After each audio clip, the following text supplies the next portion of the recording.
அனைவருக்கும் வணக்கம். இன்னைக்கு வந்து பார்த்தீங்கன்னா நம்ம வீடியோவில் சப்போர்ட் அண்ட் ரெசிஸ்டன்ஸ்னா என்ன அப்படிங்கிறத பற்றி பார்க்க போகிறோம். அதுக்கப்புறமா வந்து கேண்டில் ஸ்டிக்ஸ் பேட்டர்னா என்ன, அந்த ப்ரைஸ் ஆக்ஷன் வந்து கேண்டில் ஸ்டிக் வச்சு எப்படி ப்ரெடிக்ட் பண்ணுறது அப்படிங்கிறத பற்றி பார்க்க போகிறோம்.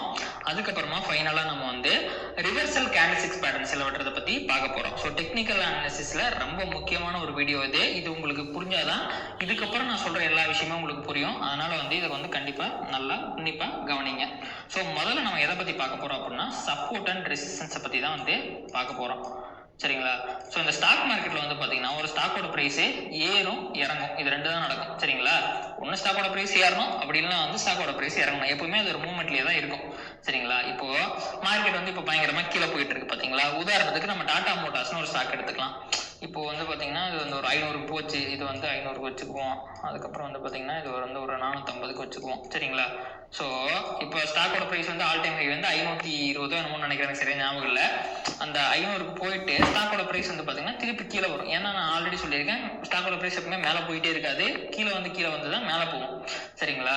ஸோ இது வந்து ஒரு நல்ல கம்பெனி. மார்க்கெட் கிராஷ் ஆகும்போது அதோட ப்ரைஸ் வந்து பார்த்தீங்கன்னா 500லேருந்து 450க்கு வருது. ஸோ அப்போ நிறைய மக்கள் என்ன நினைப்பாங்கன்னா, இது வந்து இதோட வேல்யூவேஷன் வந்து ரொம்ப அதிகமாக இருக்கு, இதோட அதாவது வேல்யூவேஷன் சொல்ல முடியாது, இதோட டிமாண்ட் ஃபியூச்சரில் வந்து பார்த்தீங்கன்னா எலக்ட்ரிக் வெஹிக்கிள் தான் வந்து பயங்கரமாக உலகத்தையே ஆள போகுது. அப்படிப்பட்ட எலக்ட்ரிக் வெஹிக்கிள் ஃபியூச்சரில் பயங்கரமாக தயாரிக்கக்கூடிய ஒரு கம்பெனியோட ஸ்டாக்கோட ப்ரைஸ் வந்து 500 ரூபாயிலிருந்து 450 ரூபா, 50 ரூபா நமக்கு டிஸ்கவுண்டாக கிடைக்குது அப்படின்னு சொல்லிட்டு எல்லாருமே ஒரு பாயிண்ட்ல அந்த ஸ்டாக்கை வந்து அக்குமுலேட் பண்ண ஆரம்பிப்பாங்க, அதாவது நிறைய வாங்கி வைக்க ஆரம்பிப்பாங்க. அந்த பாயிண்ட் தான் வந்து பார்த்தீங்கன்னா நம்ம வந்து சப்போர்ட் அப்படின்னு வந்து சொல்லுவோம். சரிங்களா? ஸோ மார்க்கெட் கரெக்ஷன் அப்போ இல்லை அந்த ஸ்டாக்கோட ப்ரைஸ் வந்து ஏதோ ஒரு காரணத்தால் கீழே வர்றப்போ நிறையா பேர் ஒரு ப்ரைஸில் வாங்குவாங்க, அதைத்தான் நம்ம வந்து சப்போர்ட் அப்படின்னு சொல்லுவோம். சரிங்களா? ஸோ இப்போ 500லேருந்து 450க்கு வந்துடுச்சு. எப்போவுமே ஸ்டாக்கோட ப்ரைஸு கீழே போயிட்டு இருக்காது. சரிங்களா? மேலேயும் போகாது, கீழேயும் போகாது, அது ஒரு மூமெண்ட்டில் தான் இருக்கும். சரிங்களா? இப்போ 450லேருந்து திருப்பி அதோட ஸ்டாக் ப்ரைஸு மெல்லமாக வந்து பார்த்தீங்கன்னா 500க்கு போகுது, திருப்பியும் 500க்கு போகுது. சரிங்களா? ஸோ 500க்கு போன உடனே இந்த 450 வாங்கின எல்லாருமே என்ன நினைப்பாங்க, அப்பா நமக்கு 50 ரூபா லாபம் வந்துருச்சுப்பா. அதுவும் இந்த 500க்குலாம் வந்து ஒரு 2-3 நாளில் போயிடுச்சுன்னு வைங்களேன், பரவாயில்லையே நமக்கு 3 நாளில் வந்து 50 ரூபா லாபம் வந்துருச்சு, உடனே நம்ம விற்றுருவோம். ஏன்னா ஆல்ரெடி வந்து பார்த்தீங்கன்னா 500 ரூபாய் தான் இருந்தால் வந்து கீழே இருந்துச்சு, அதனால திருப்பி 500 ரூபாய்க்கு போனோடனே நம்ம விற்றுருவோம் அப்படின்ட்டு எல்லாம் விற்றுருவாங்க. திருப்பி சொயினா அது 400லேருந்து 450க்கு வந்துடும். 450க்கு வந்த உடனே ஓகே இப்போ பரவாயில்ல, திருப்பி 50 ரூபா அது கம்மியாயிருச்சு அப்படின்னு சொல்லிட்டு திருப்பி எல்லாருமே வந்து வாங்க ஆரம்பிப்பாங்க. திருப்பி அதோட ஸ்டாக்கோட ப்ரைஸை மேலே போகும். இப்போ 500 அப்படிங்கிறது 500லேயே நிற்காது, ஒரு 520க்கு போகுதுன்னு எப்பவுமே. நம்ம இப்போ வந்து என்ன நினைப்பாங்க எல்லாருமே, இங்கே 440 வாங்கினாங்கன்னு வச்சுப்போம். ஏன்னா ஒரே ப்ரைஸில் கரெக்டாக வந்து வாங்க மாட்டாங்க, இல்லை விற்க மாட்டாங்க அதே மாதிரி. ஸோ 450 வாங்கினாங்க, 440க்கு போயிட்டு பரவாயில்ல, நான் போன தடவை 450க்கு தான் எல்லாரும் வாங்கினாங்க, இந்த தடவை 440க்கு போயிடுச்சு, கண்டிப்பாக வாங்கி வச்சிருந்தோட ப்ரைஸ் ஏறுன்னு நினைப்பாங்க. அதே மாதிரி அதோட ஸ்டாக்கோட ப்ரைஸ் வந்து பார்த்தீங்கன்னா மேலே போகும், 520 வரைக்கும் போகுது. இப்படியே வந்து பார்த்தீங்கன்னா 500 ரூபாய்க்கு தான் போன தடவை போச்சு, ஆனால் இப்போ 520 வரைக்கும் போயிடுச்சு. உடனே என்ன பண்ணுவாங்க, பரவாயில்ல ஸ்டாக்கோட ப்ரைஸ் மேலே போயிடுச்சு, இதுக்கு மேலே வச்சிருந்தா நம்ம லாஸ் ஆகி போயிடும் அப்படின்ட்டு எல்லாரும் விற்க ஆரம்பிச்சிருவாங்க. உடனே அது திருப்பி கீழே வருங்க. ஸோ இப்படி வந்து பார்த்தீங்கன்னா ஒரு பேட்டர்னில் சப்போர்ட் அண்ட் ரெசிஸ்டன்ஸை ஃபார்ம் பண்ணி ஒரு ஸ்டாக்கோட ப்ரைஸ் வந்து மேலேயும் கீழேயும் போய்கிட்டு இருக்கும். இப்படி ஒரு குறிப்பிட்ட கீழே வந்து ஒரு ப்ரைஸுக்கு வந்து அதோட ஸ்டாக்கோட ப்ரைஸ் மேலே போகிறத நம்ம சப்போர்ட்னு சொல்லுவோம். அதே மாதிரி மேலே போயிட்டு திருப்பி அந்த ஸ்டாக்கோட ப்ரைஸு கீழே வர்றதை வந்து நம்ம வந்து ரெசிஸ்டன்ஸ் சொல்லுவோம். அதாவது மேலே இருக்க பாயிண்ட் வந்து நம்ம ரெசிஸ்டன்ஸ்னு சொல்லுவோம், கீழே இருக்க பாயிண்ட் நம்ம சப்போர்ட்னு சொல்லுவோம். ஒரு ஸ்டாக்குக்கு இந்த பாயிண்ட் தான் சப்போர்ட்டு, இந்த பாயிண்ட் தான் ரெசிஸ்டன்ஸ் நம்மளால என்னைக்குமே சொல்லவே முடியாதுங்க. அதனால நம்ம ரிவர்ஸில் வந்து பார்க்கணும். இப்போ வந்து ஒரு தடவை ஒரு இடத்துக்கு வந்து 2-3 தடவை வந்து அந்த ஸ்டாக்கோட ப்ரைஸ் வந்து வந்துட்டு மேலே போயிருக்குன்னு வைங்களேன், அது வந்து நம்ம சப்போர்ட்னு சொல்லலாம். அதே மாதிரி ஒரு இடத்துக்கு வந்துட்டு 2-3 தடவை அந்த ஸ்டாக்கோட ப்ரைஸ் கீழே வந்திருக்குன்னு வைங்களேன், ஒரே ப்ரைஸுக்கு வந்துட்டு கீழே வந்திருக்குன்னு வைங்களேன், அது வந்து நம்ம ரெசிஸ்டன்ஸ் அப்படின்னு நம்ம வந்து சொல்லுவோம். இது வந்து செமையாக ஃபார்ம் ஆன ஒரு கம்பெனினா அது வந்து டைட்டன் கம்பெனி தான். நான் உங்களுக்கு காட்டுறேன், அப்போ உங்களுக்கு புரியும்னு நினைக்கிறேன். சாரி, இதுங்க உங்களுக்கு நான் வந்து கோடு போட்டு வச்சிடுறேன். இப்போது இந்த ஸ்டாக்கோட ப்ரைஸ் வந்து பார்த்தீங்கன்னா இப்படிலாம் மூவ் ஆகிட்டு வந்துச்சு பார்த்தீங்களா, இந்த இடத்துக்கு ஒன்று வந்துருச்சுங்க. வந்ததுக்கப்புறம் அதாவது இந்த 1577ங்கிற இடத்துக்கு வந்துட்டு அதோட ஸ்டாக்கோட ப்ரைஸ் வந்து பார்த்தீங்கன்னா கீழே போகுது. எவ்வளோ தூரம் போகுதுன்னா 1511க்கு போகுது. சரிங்களா? அப்படி போனோடனே எல்லாருமே ஸ்டாக்கோட ப்ரைஸ் கீழே வந்துருச்சு, பரவாயில்லப்பா இது நல்ல ப்ரைஸு. இந்த ப்ரைஸுக்கு வராதுக்கு முன்னாடி வரைக்கும் வந்து பார்த்தீங்கன்னா அதுதான் ஆல் டைம் ஹை. இருங்க நான் வந்து உங்களுக்கு வந்து இந்த இதை போட்டு விட்டுறேன், அப்போ தான் உங்களுக்கு அது எஃபிஷியண்டாக புரியும். இந்த இடத்துக்கு வருதுன்னு வைங்களேன், ஸ்டாக்கோட ப்ரைஸ் வந்து இப்போ எங்கே இருக்குன்னா, ஓகே நமக்கு வந்து இந்த இடத்துலலாம் இருக்குது, இதை வந்து அப்படியே மெதுவாக நம்ம வந்து ஓட்டி விடுவோம். ஒவ்வொரு கேண்டலாக ஃபார்ம் ஆகும். இங்கே பாருங்கள், இந்த கேண்டில் ஃபார்ம் ஆயிடுச்சு. இன்னும் கொஞ்சம் ஸ்பீடாக ஓட்டுவோம். சரிங்களா? இங்கே வந்த உடனே எல்லாரும் விற்க ஆரம்பிச்சிட்டாங்க. ஆல் டைம் ஹைக்கு வந்த உடனே ஓகேப்பா இவ்வளோ தான் நமக்கு லாபம் கொடுத்துச்சு, அந்த லாபம்லாம் போதும் அப்படின்னு சொல்லி விற்க ஆரம்பிச்சிட்டாங்க. உடனே அந்த ஸ்டாக்கோட ப்ரைஸ் வந்து பார்த்தீங்கன்னா கீழே போயிடுச்சு. 1420. இங்கே பாருங்க, 1420 வரைக்கும் போச்சு. இந்த 20க்கு போன உடனே எல்லாரும் ஓகேப்பா இந்த ஸ்டாக்கோட ப்ரைஸ் வந்து 1600 வரைக்கும் போயிருக்கு. இப்போ வந்து பார்த்தீங்கன்னா இவ்வளோ பர்சன்டேஜ் டிஸ்கவுண்ட்டில் இருக்குது. ஸோ இப்போ இங்கே பாருங்கள், இதோட ஆல் டைம் ஹைலேருந்து இது வந்து எவ்வளோ பர்சன்டேஜ், 12% டிஸ்கவுண்ட்டில் இருக்குது. நல்ல ஒரு ஸ்டாக்கு, ராகேஷ் ஜுன்ஜுன்வாலா வச்சிருக்க ஸ்டாக், அதிகமாக அக்குமுலேட் பண்ணி வச்சிருக்க ஸ்டாக்கு ஆல் டைம் ஹைலேருந்து நமக்கு வந்து 12% டிஸ்கவுண்ட்டில் கிடைக்குது அப்படின்ட்டு எல்லாரும் இந்த இடத்துல வாங்க ஆரம்பித்தாங்க. உடனே அதோட ஸ்டாக்கோட ப்ரைஸ் மேலே போச்சு. எவ்வளோ தூரம் போச்சு அப்படின்னா உங்களுக்கு பார்த்தா தெரியும். இவ்வளோ தூரம் போச்சுங்க. இந்த தூரம் போச்சு. எவ்வளோன்னா இந்த இடம் பார்த்தீங்களா, இந்த இடம் வரைக்கும் போச்சு. இந்த இடம் வந்து 1579. இது வந்து விக்குன்னு நம்ம சொல்லியிருக்கோம், ஆல்ரெடி சொல்லியிருக்கோம். அந்த விக்கு நம்ம கணக்கில் எடுத்துக்க மாட்டோம், பாடியை தான் பெருசாக வந்து கணக்கில் எடுத்துப்போம். இதோட பாடி வரைக்கும் போயிருக்குங்க. போயிட்டு திருப்பி கீழே வர ஆரம்பிச்சிருச்சு. ஸோ இந்த இடத்துக்கு போனோடனே ஓகேப்பா போன தடவை ப்ரைஸ் இந்த இடத்துக்கு போயிட்டு கீழே போயிடுச்சு, அதனால திருப்பி கீழே போயிடும் நினச்சி எல்லாரும் விற்க ஆரம்பிச்சிட்டாங்க. அதனால நிறைய பேர் விற்றதுனால அவங்க நினச்ச மாதிரியே ப்ரைஸ் வந்து கீழே வந்துச்சு. திருப்பியும் வந்து அது 1400 அந்த 410 ரேஞ்சுக்கு வந்த உடனே பரவாயில்லப்பா திருப்பி வந்து பார்த்தீங்கன்னா இந்த இடத்துல இருந்தால் ப்ரைஸ் வந்து மேலே போச்சு, அதனால நம்ம கொஞ்சம் வாங்கி வைப்போம், இங்கே வச்ச உடனே திருப்பி அது மேலே போகுதான்னு பார்ப்போம் அப்படின்னு சொல்லி எல்லாரும் வாங்கினாங்க. அதே மாதிரி வந்து பார்த்தீங்கன்னா ப்ரைஸு கொஞ்சம் கொஞ்சமாக மேலே போச்சு.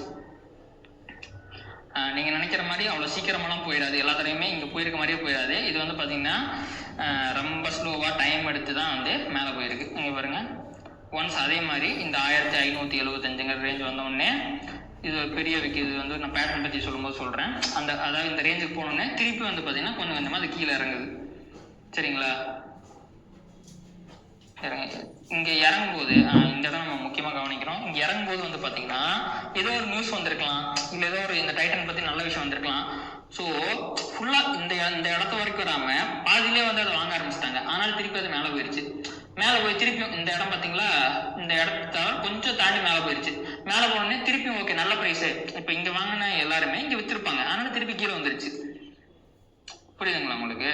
ஸோ இங்கே வந்துட்டு இங்கே பாருங்க, திருப்பி அதே இடம் இந்த 1420 ரேஞ்சுக்கு வந்துட்டு திருப்பி மேலே போயிருக்கும். இங்கே பாருங்க எப்படி போயிருக்கு பாருங்க. இதோட நம்ம நிறுத்திக்குவோம். ஸோ இப்படி ஒவ்வொரு தடவையுமே வந்து பார்த்தீங்கன்னா ப்ரைஸு இந்த 1590 ரேஞ்சுக்கு வரும்போதெல்லாம் கீழே போயிருக்கு. அதே மாதிரி ஒவ்வொரு தடவை அந்த ப்ரைஸ் வந்து இந்த ரேஞ்சு 1400 இல்லை 1392 இருக்கு. ஸோ இந்த ரேஞ்சு பார்த்தீங்களா 1430 1390 வரைக்கும் ஒரு 40 ரூபா அந்த முன்ன பின்ன வந்து பார்த்தீங்கன்னா அந்த ரேஞ்சுக்கு வந்துட்டு வந்து பார்த்தீங்கன்னா ப்ரைஸ் ரிவர்சல் ஆகி மேலே போயிருக்கு. ஸோ இப்படி மல்டிபிள் டைம்ஸ் நம்ம வந்து ஒரு டைம் இங்கே வந்தாலும் நம்ம சப்போர்ட்னு சொல்ல மாட்டோம், திருப்பி இன்னொரு டைம் இங்கே வந்து ரிவர்சல் ஆகுது வந்து பார்த்தீங்களா. ஸோ அப்போ வந்து இது ஒரு சப்போர்ட்டாக ஃபார்ம் ஆகுது. ஸோ இங்கே வரும்போது வந்து பார்த்தீங்கன்னா நமக்கு வந்து சப்போர்ட்டை இந்த இதை வந்து நம்ம சொல்லலாம்.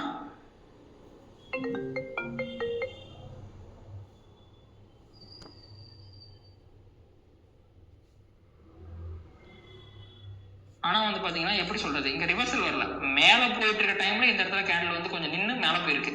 ஆனால் மேலே போயிட்டு திருப்பி கீழே வரதான் நம்ம சப்போர்ட் எடுக்கிறதா சொல்லுவோம். ஸோ இந்த ரீட்ரேஸ்மெண்ட்டில் தான் நம்ம வந்து இந்த இடத்துல சப்போர்ட் எடுத்துச்சு அப்படின்னு சொல்லுவோம். ஸோ இதை வந்து நம்ம சப்போர்ட்டாக கன்சிடர் பண்ண மாட்டோம், இதை தான் நம்ம சப்போர்ட்டாக கன்சிடர் பண்ணுவோம். இதுவுமே நம்ம எப்போ சப்போர்ட்டாக கன்சிடர் பண்ணுவோம்னா இந்த இடத்துல ப்ரைஸ் வந்து ரிவர்சலாக மேலே போகுது பார்த்தீங்களா, அப்போ தான் நமக்கு தெரியும் ஓகே ஆல்ரெடி இந்த இடத்துல ப்ரைஸ் வந்து மேலே போயிருக்கு, அதனால் இங்கே வந்து மேலே போவோம் அப்படின்ட்டு இந்த இடம் தான் வந்து பார்த்தீங்கன்னா சப்போர்ட்டாகவே ஃபார்ம் ஆகுது. நிறைய பேர் என்ன சொல்லுவாங்கன்னா இதுவே சப்போர்ட்னு சொல்லுவாங்க.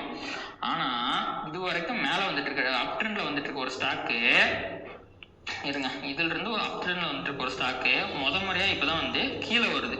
கீழே வந்துட்டு திருப்பியும் மேலே போகுது.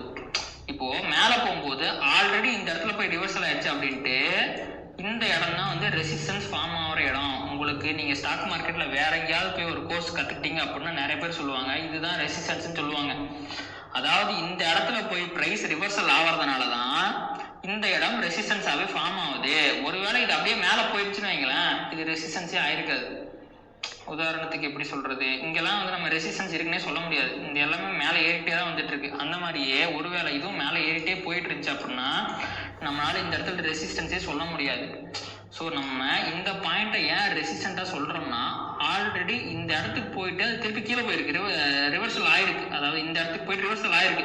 அதனால தான் இதை நம்ம ரெசிஸ்டண்ட்டாக சொல்கிறோம். இதை ரெசிஸ்டண்ட்டாக சொல்கிறதுனால தான் இந்த இடமும் ரெசிஸ்டண்ட்டாக ஃபார்ம் ஆகுது. அதாவது இந்த இடத்துக்கு வந்து ப்ரைஸ் கீழே போனதுனால தான் திருப்பி அதே இடத்துக்கு வந்து ப்ரைஸ் கீழே போயிருக்கு.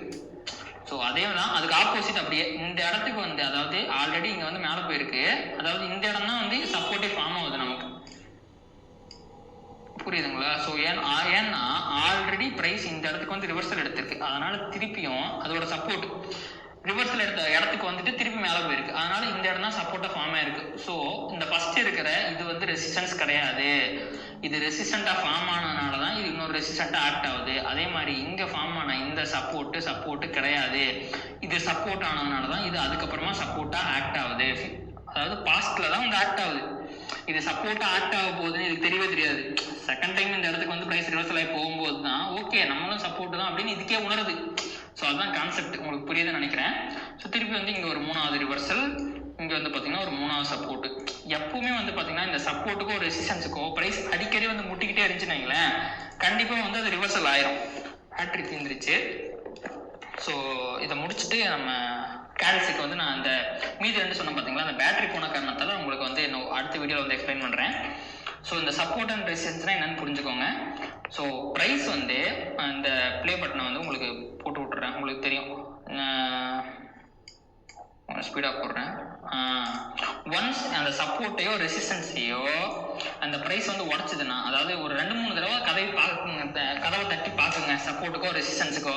ஆனால் தொடர்ந்து ஒரு சேனலில் மூவ் ஆகிட்டே இருக்காது. அது ஒன்று இந்த ரெசிஸ்டன்ஸை உடச்சி மேலே போகும், அப்படின்னா சப்போர்ட்டை உடச்சி கீழே போகும். ஸோ அப்படி இந்த இடம் தாங்க நம்ம ஸ்விங்குக்கான கரெக்டான என்ட்ரி. சப்போர்ட்டை உடைக்கும் போதோ இல்லை ரெசிஸ்டன்ஸை உடைக்கும் போதோ தான் நம்மளோட என்ட்ரி இருக்கும். ஸோ அதை பற்றி நம்ம வந்து பின்னாடி பேசுவோம். ஸோ இப்போதைக்கு வந்து பார்த்தீங்கன்னா உங்களுக்கு சப்போர்ட்னா என்ன, ரெசிஸ்டன்ஸ்னா என்ன அப்படிங்கிறது தெளிவாக புரிஞ்சிருக்கும்னு நினைக்கிறேன். ஸோ அது வந்து போதும். அதாவது மேலே இருக்க இடம் ரெசிஸ்டன்ஸு, கீழே இருக்க இடம் சப்போர்ட், அவ்வளோதாங்க. இதுதான் பேசிக்கு. அது எப்படி ஃபார்ம் ஆகும் அப்படிங்கிறத நான் இந்த வீடியோவில் ஃபுல்லாக எக்ஸ்பிளைன் பண்ணியிருப்பேன். ஒருவேளை உங்களுக்கு இது புரியலை அப்படின்னா திருப்பி இன்னொரு தடவை இதை வந்து பாருங்கள், கண்டிப்பாக வந்து உங்களுக்கு புரியும். தேங்க்யூ.